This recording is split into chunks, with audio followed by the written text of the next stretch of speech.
Hi, everybody. This is Sasha Sagan from PCMag.com here with one cool thing.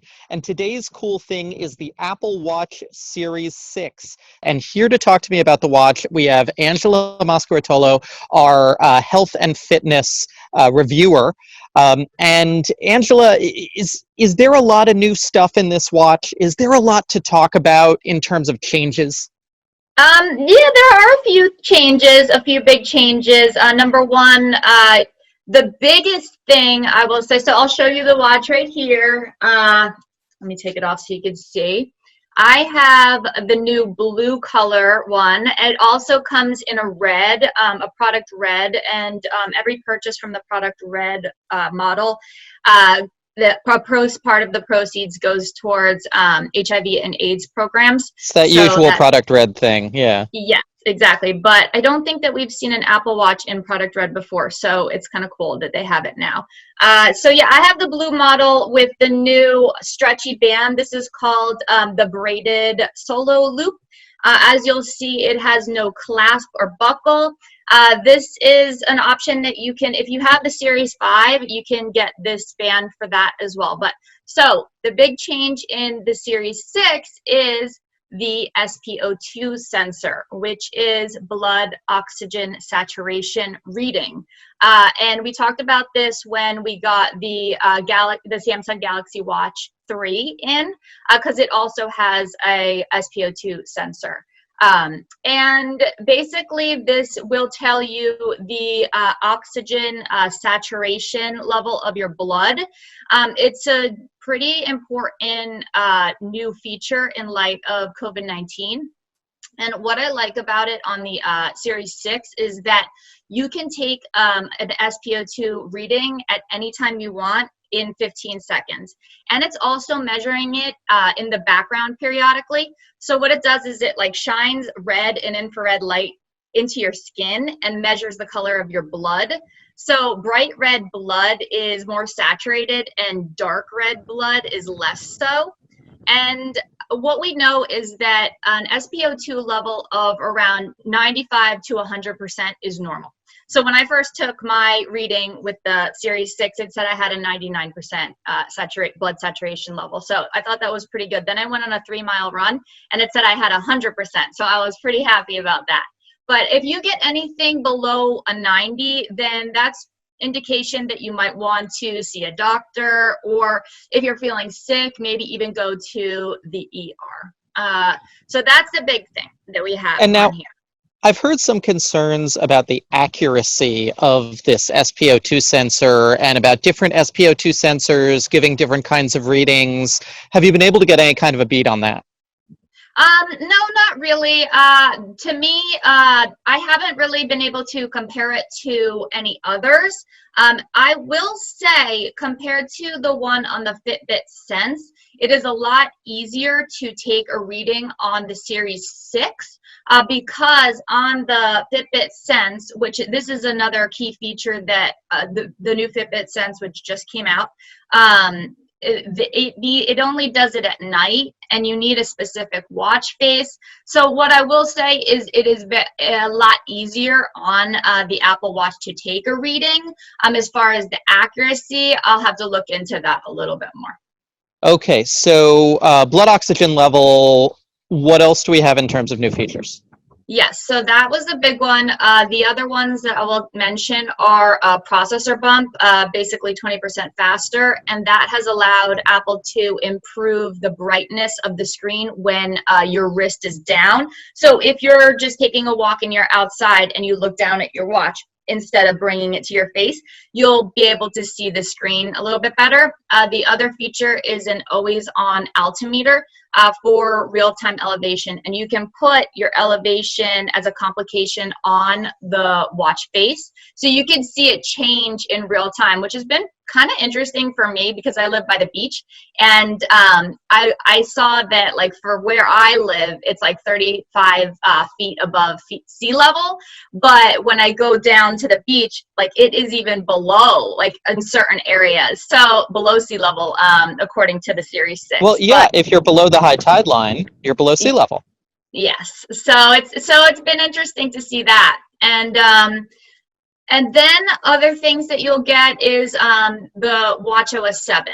And you don't need the Series 6 to get WatchOS 7. It's available on, I think, the 3, the 4, the 5, and the new lower cost Watch SE.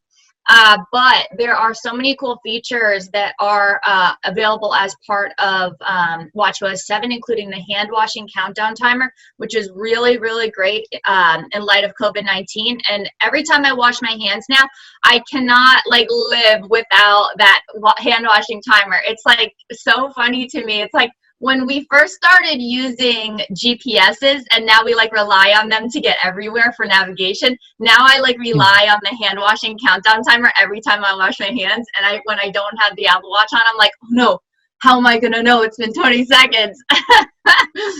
But yes, and then as part of WatchOS 7, you also get the sleep tracking, which is a new feature to the Apple Watch this year. I will say, battery life is not that much better. The Apple Watch has not had great battery life ever, but so Apple estimates it's the same 18-hour battery life as the Series 5. In my testing though, I actually got more than Apple's estimate. I did have the do not disturb on most of the time, but even with the always on display on with do not disturb, I got like 25 and a half hours, and then I still had like more than 10%. So the battery life isn't great, but I will say in my testing it's a little bit better than Apple's estimates, which is pretty good. And that's really it. I mean, not too many other major changes. Well, there's one more thing they announced, which I'm curious about your thoughts on, which is this, what everybody's thinking of as the Peloton killer service. Yes. Fitness Plus. Fitness Plus, yes. And as the fitness beat person, what do you think of that? Do you think it is a Peloton killer? We'll have to see. So they're not going to release it until, they said, before the end of the year. So I have not been able to try it yet, but apparently they're going to launch it with like 10 big type of exercises.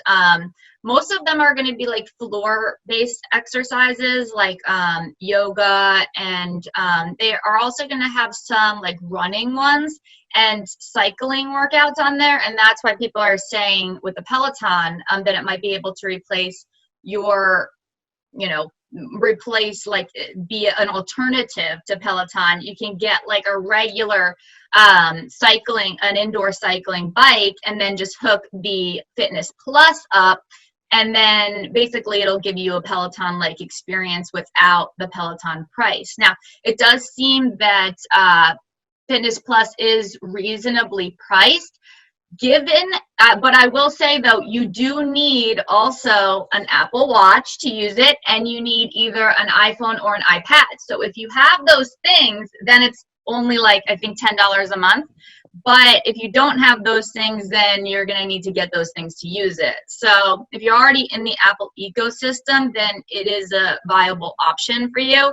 If not, it's going to be an investment to get on it. But we'll see. I mean, they say that they're going to have like world-class trainers and tons of classes, and everybody's getting into the fitness thing right now because everybody's at home, and even all these connected fitness machines, Peloton, etc., they're all flying off the shelves. And you can't like even get one right now because the wait times are just so long. So it's a good idea to be able to maybe get like a cheaper bike and use Fitness Plus with it. We'll see. So it's exciting. Apple's getting into this right now. If you're fitness oriented and you're into an Apple Watch, so should you get this 7? Should you get the SE? There's another one still out there, right? I think they're still selling another model, right? They're still selling the Series 3, and then there's also what they announced alongside the Sorry, Series I mean the 6. It's OS 7 Watch 6. Right. Yes. So they announced the Watch SE, which is like a lower cost Apple Watch. And so if you don't care about the SpO2 readings, then You might be fine with the Watch SE. The main things that it lacks that you will get on the Series 6 is the always-on display, SpO2 sensor, and ECG readings for your basically heart rhythm. But it does have some really nice health and safety features that are available on the Series 6, including fall detection, high and low heart rate notifications. You get emergency SOS and high decibel warnings. And you're going to get all of the same fitness tracking features. So the SE is a good option. So the Series 6 starts at $399 or $100 more if you want the GPS and cellular version. The Watch SE, you can get the GPS and cellular version of that one for $329. And if you want the GPS only model, that one starts at $279. So I will say that one is a pretty good option if you don't want or think that you need all of these advanced health metrics or the always-on display. And so now I'm kind of putting together before we conclude, I want to put together sort of a fitness package in my head. And so you see, so there's the $279 Watch SE, and then you would pair that with the $329 base iPad. And how much does a basic exercise bike cost?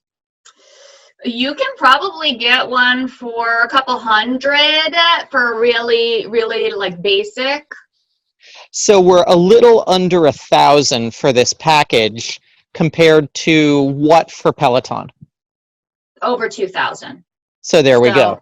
Plus with Peloton, well, you'll also need the Fitness Plus membership, which is $10.99 a month, but the Peloton membership is $39 a month. So yeah, you're going to be able to do that for cheaper here. Yeah. So that is the Apple Watch Series 6. What did you rate it, and does it have an editor's choice? Yes, it's an editor's choice, 4.5 stars. It's a great watch. It really is.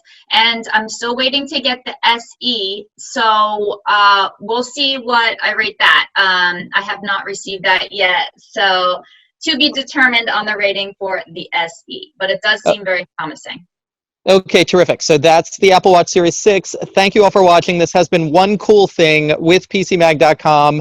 Thank you, Angela. Please like and subscribe, and we'll be bringing you more reviews and cool things throughout the year.